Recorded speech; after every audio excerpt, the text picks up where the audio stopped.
Assalamualaikum warahmatullahi wabarakatuh.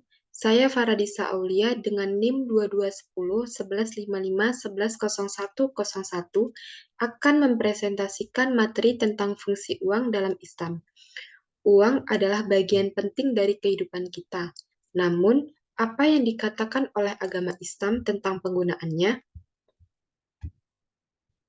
Pengertian uang dalam Islam. Yang pertama, amanah. Uang adalah amanah dari Allah dan harus digunakan dengan cara yang baik. Yang kedua, syarat sahnya uang. Uang harus diperoleh secara halal dan sah untuk bisa digunakan dalam Islam. Yang ketiga, fungsi uang. Uang digunakan sebagai alat tukar, satuan hitung, dan juga sebagai nilai simpanan. Peran uang dalam kehidupan ada tiga. Yang pertama, berkontribusi dalam kemajuan Islam. Peran uang yang paling jelas adalah sebagai alat untuk memfasilitasi perdagangan dan kemajuan ekonomi suatu negara. Yang kedua, membantu kebaikan sosial. Uang bisa membantu keberlangsungan institusi keagamaan dan kegiatan sosial, seperti pembiayaan pelatihan dan bantuan untuk kaum miskin. Dan yang terakhir, membiayai pendidikan. Uang membantu mengembangkan sistem pendidikan yang lebih baik dan memungkinkan orang untuk mengakses pendidikan yang berkualitas. Prinsip-prinsip penggunaan uang dalam Islam. Yang pertama, bersedekah dan berinfak. Saling memberi dan menerima adalah bagian penting dari penggunaan uang dalam Islam. Yang kedua, bertanggung jawab sosial. Uang harus digunakan untuk memperbaiki masalah sosial dan membantu orang yang membutuhkan. Dan yang terakhir, yang ketiga, manajemen waktu. Waktu adalah uang. Oleh karena itu, harus dikelola secara bijak agar tidak terbuang sia-sia. Hukum riba dalam Islam, yang pertama, pengertian riba. Riba itu sendiri adalah pengambilan keuntungan yang tidak adil dari pihak yang memerlukan. Hal ini secara tegas dilarang dalam Islam. Dan yang kedua, jenis riba. Riba ada dua jenis, yaitu riba an-nasi'ah, yaitu riba yang diambil dari pinjaman, dan riba al-fadl, yaitu riba dalam perdagangan.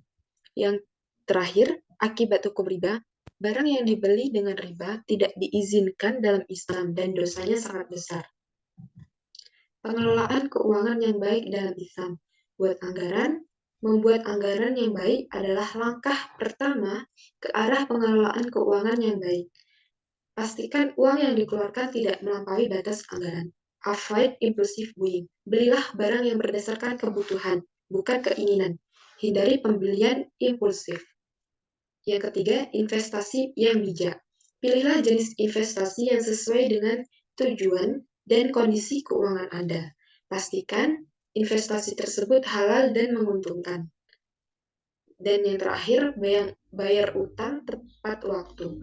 Bayarlah hutang tepat waktu untuk menghindari beban bunga dan meningkatkan kredibilitas. Zakat dan infak dalam penggunaan uang dalam Islam. Zakat itu sendiri adalah kewajiban bagi umat Islam untuk memberikan sebagian kekayaan mereka kepada mereka yang membutuhkan, guna meningkatkan kesejahteraan sosial. Infak adalah memberikan pengeluaran sukarela untuk manfaat umum, karena Allah menyukai orang yang baik hati dan murah hati.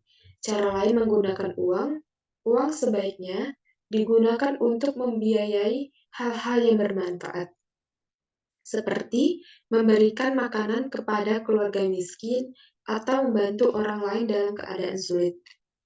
Dan yang terakhir, kritik terhadap praktik keuangan konvensional dan alternatif dalam Islam. Yang pertama, kritik terhadap sistem kredit. Beberapa praktik kredit dengan bunga tinggi secara tegas dilarang dalam Islam dan dapat menyebabkan kesulitan keuangan bagi orang yang meminjam. Dan yang kedua, kritik terhadap sistem investasi. Beberapa instrumen investasi mungkin tidak halal atau beresiko tinggi, sehingga menimbulkan kekhawatiran bagi umat Islam. Dan yang terakhir, alternatif keuangan Islam, yaitu beberapa alternatif keuangan syariah, seperti lembaga pengembangan masyarakat Islam dan perbankan syariah. memiliki potensi untuk mempromosikan keadilan dan membantu pencapaian tujuan sosial. Baiklah, itu presentasi dari saya. Saya akhiri, wabillahi taufiq wal hidayah. Assalamualaikum warahmatullahi wabarakatuh.